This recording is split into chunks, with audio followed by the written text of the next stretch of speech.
बिस्मिल्लाहिर्रहमानिर्रहीम। अस्सलाम वालेकुम बच्चों, कैसे हैं आप लोग। क्लास 7 जैसे कि लास्ट वीडियो में हमने अपना सबक नंबर 1 हम कंप्लीट कर लिया था। आपको स्कूल से इसके हैंड आउट भी मिल गए थे, तो यकीनन तमाम बच्चों ने काम भी कंप्लीट कर लिया होगा। अब हम इस वीडियो में पढ़ेंगे सबक नंबर 2। तो तमाम बच्चे अपनी बुक्स खोल लीजिए। अब हम पढ़ेंगे सबक नंबर 2, ईसार। ठीक है, सफ़ा नंबर है 8, ईसार।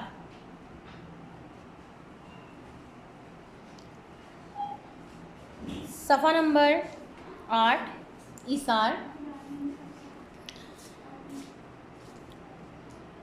दोपहर के वक्त अरब के तपते हुए रेगिस्तान पर एक अरब नौजवान ऊँट पर सवार तेज़ी से एक तरफ जा रहा था।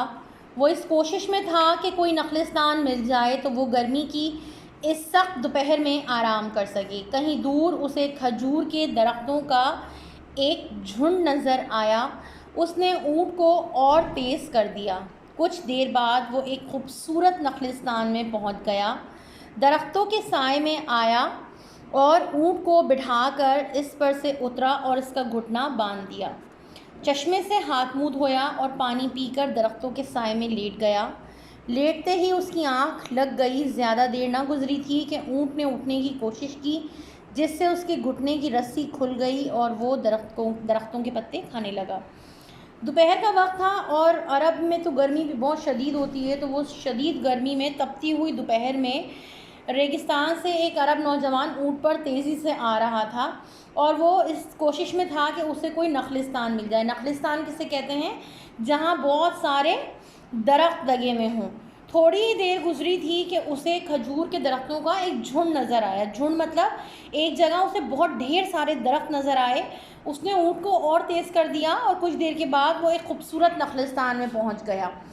मतलब एक ऐसी जगह पहुँच गया जहाँ दरख्त थे। उसने वहाँ आकर अपने ऊँट को दरख्तों के साए में बिठा दिया और उसकी घुटने की रस्सी बांध दी ताकि ऊँट खड़ा ना हो सके, और ख़ुद उसने हाथ मुंह धोकर पानी पिया और दरख्तों के साए में लेट गया। क्योंकि वो बहुत सफ़र करके आया था और बहुत थक गया था, तो लेटते ही उसकी आँख लग गई। लेकिन थोड़ी ही देर गुजरी थी कि ऊँट ने उठने की कोशिश की और इसी कोशिश में उसके घुटने की रस्सी खुल गई और ऊँट जो है वो खड़ा हो गया और खड़े होकर वो दरख्तों के पत्ते खाने लगा। नखलिस्तान के बूढ़े मालिक ने नौजवान को आवाज़ें दी, मगर वो तो गहरी नींद सो रहा था। इस पर बूढ़े ने एक पत्थर उठाकर ऊँट पर दे मारा, जो उसके सर में लगा। इत्तेफाक की बात ये कि ये ज़रब ऐसी कारी साबित हुई कि ऊँट वहीं ढेर हो गया। ज़रब मतलब ये चोट ऐसी कारी साबित हुई, कारी मतलब ऐसी कारगर साबित हुई कि उस बूढ़े मालिक ने जो था वो उसने ऊँट के मालिक को उठाना चाहा आवाज़ें देकर कि वो उठ जाए तो ऊँट को रोक ले, लेकिन वो गहरी नींद में सो रहा था। बूढ़े ने एक पत्थर उठाकर मारा। हालांकि वो ऊँट को मारना नहीं चाहता था, बस उसका मकसद ये था कि वो पत्थर मारेगा तो ऊँट वहाँ से हट जाएगा। लेकिन बस इत्तेफाक की बात थी कि वो पत्थर जो था वो ऊँट के सर में जाके लगा और ऊँट जो था वो वहीं पर मर गया। पिछले पहर नौजवान बेदार हुआ, यानी जब ज़रा धूप ढली, पिछला पहर मतलब दोपहर का टाइम हुआ तो नौजवान जो था वो बेदार हुआ, जागा और इधर उधर ऊँट तलाश करने लगा। कुछ देर बाद ही बाग में उसे अपना ऊँट मुर्दा हालत में मिला। सफ़ा नंबर 9 पर आ जाइए तमाम बच्चे, सफ़ा नंबर 9 पर आ जाइए। बाग में उसे अपना ऊँट मुर्दा हालत में मिला। ये देखकर नौजवान की आंखों में खून उतर आया। खून उतर आना, आपको पता है आंखों में खून उतर आना एक मुहावरा होता है कि जब इंसान को शदीद गुस्सा आ जाता है। जब नौजवान की आंख खुली और उसने देखा कि उसका जो ऊँट वहाँ मौजूद नहीं है, जब उसने इधर उधर देखा तो थोड़ी देर बाद ही उसको अपना ऊँट मुर्दा हालत में नज़र आया। और ये देखकर नौजवान जो था उसकी आंखों में खून उतर आया, मतलब उसको शदीद तरीन गुस्सा आया। सामने उसने देखा कि एक बूढ़ा उसकी तरफ चला आ रहा है। नौजवान ने कड़क कर पूछा मतलब बहुत सख्ती से पूछा, गुस्से से पूछा, मेरे ऊँट को किसने मारा है? बूढ़े के मुंह से अभी ये अल्फाज निकले ही थे, इत्तफाकिया तौर पर ये मुझसे हुआ है। तो नौजवान ने झपट कर इसका गला दबोच लिया। मतलब नौजवान को इतना शदीद गुस्सा था कि उसने फ़ौरन ही उसका गला दबा दिया। फ़ौरन ही बूढ़े का बेजान लाशा ज़मीन पर पड़ा था, यानी बूढ़ा भी उस पर मर गया। जब नौजवान ने उसका गला घोंटा तो बूढ़ा जो था वो मर गया और उसकी लाश जो थी अब वो ज़मीन पर पड़ी थी। नौजवान अभी हैरत से बूढ़े की लाश को देख ही रहा था कि पीछे से दो नौजवानों ने आकर उस मुसाफिर को पकड़ लिया। अब नौजवान जो था वो बूढ़ा तो मर गया, लेकिन अब नौजवान जो था वो एकदम से हैरान परेशान हो गया कि बूढ़ा जो था वो मर गया है अभी वो इसी हैरानगी में था कि पीछे से दो नौजवानों ने आकर उसको पकड़ लिया। खलीफा दोम हज़रत उमर फ़ारूक रज़ी ताला अन्हा का अहद हुकूमत था। मदीना उस जगह से करीब ही था। बूढ़े के बेटे नौजवान को पकड़कर दरबार फ़ारूक़ी में लाए और अर्ज़ किया कि इस नौजवान ने हमारे बूढ़े बाप को बेवजह हलाक कर दिया। नौजवान ने माजरत करते हुए इक़बाल जुर्म किया। हज़रत उमर फ़ारूक रज़ी ताला अन्हा ने बूढ़े को हलाक करने के जुर्म में उसे सज़ाए मौत का हुक्म सुना दिया। उस ज़माने में मदीना में जो थी वो हज़रत उमर फ़ारूक की हुकूमत थी। तो उन्होंने दो नौजवानों ने उस लड़के को जो पकड़ा था, उस मुसाफिर को जो पकड़ा था, तो वो उसको जो है वहाँ ले गए हज़रत उमर फ़ारूक के दरबार में और उनसे कहा कि इसने हमारे वालिद को बेवजह मतलब किसी वजह के बगैर हलाक कर दिया है, मार दिया है।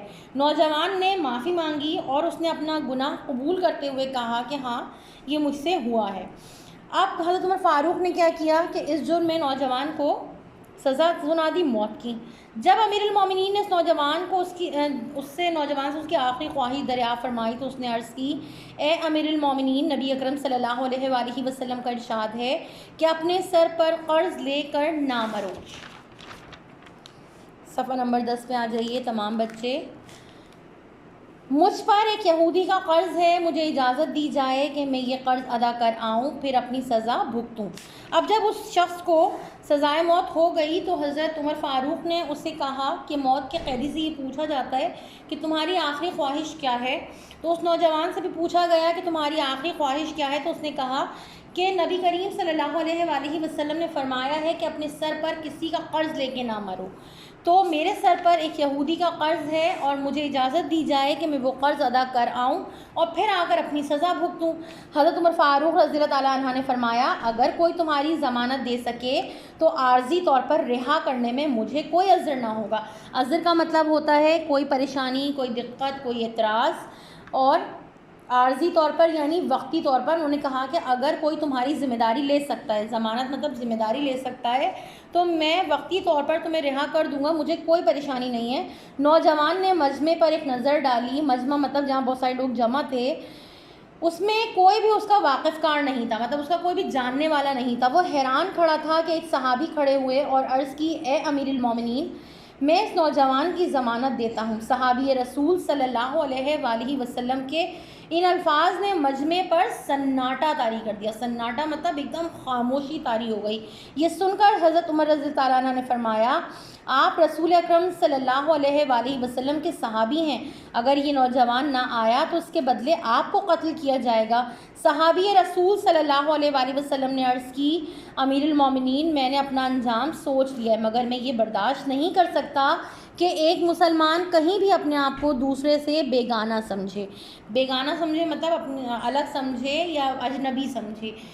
मतलब अब अमीरुल मोमिनीन ने कहा कि मैं तुम्हें रिहा कर दूंगा अगर कोई तुम्हारी ज़मानत दे। अब जब नौजवान ने मजमे पर नज़र डाली, लोगों पर नज़र डाली, तो वहाँ तो उसका कोई जानने वाला नहीं था, क्योंकि वो तो वहाँ मुसाफिर था और बहुत दूर से सफ़र करता हुआ आ रहा था।